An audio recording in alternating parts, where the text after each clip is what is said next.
pagsaulog sa adlaw sa Kalag-Kalag ugma Nobyembre 1, nag-anam-anam nagdagsa ang mga Sugbuanon dinhi sa Cebu South Bus Terminal aron mopauli sa ilang mga probinsya.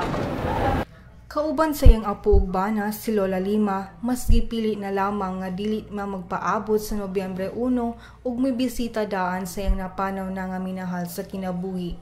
Ngayon ka Nobyembre 1 ate. Ato lang mi dito sa Tuburan, Managkot. Ito ama mi dito. Kanang nami, kanang hikay ng gamay. Mao mo gina, buwan mo gina, naanad man ang mga kalag nga naay sila'y handa ba. Kung buot mo biyahe, matod sa series bus liner nga mo serbisyo sila 24 oras. Butyab sab sa ilang finance manager nga si Clyde Berdin, gikataktang musaka gikan sa 40 ngadto sa 50% ang populasyon sa mga pasahero karon kung ikumpara sa miaging tuig. Para lang makiter ang kuan ang mga passenger kung kay kuan siya, kalakalag siya.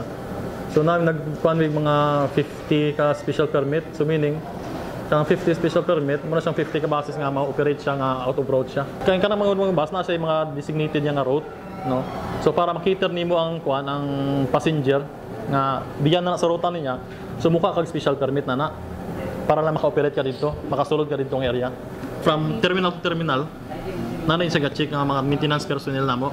So pati ang among kuan ang admin department namo, nana sa registration in charge.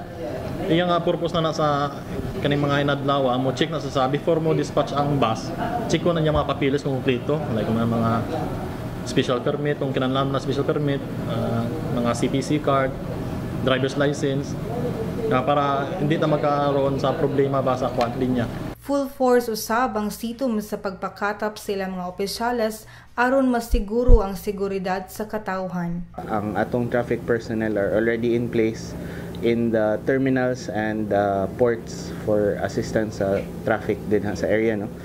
We don't anticipate heavy flow of traffic diri sa port area, pero diri sa may terminal siguro mo post mi og traffic personnel to assist sa kanang manglabang o kanang musulod na mga operators.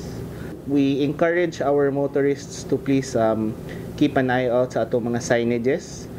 Don't hesitate to ask sa atong mga traffic enforcers that will be on detail from October 31 to November 2 for directions or assistance in traffic-related incidents.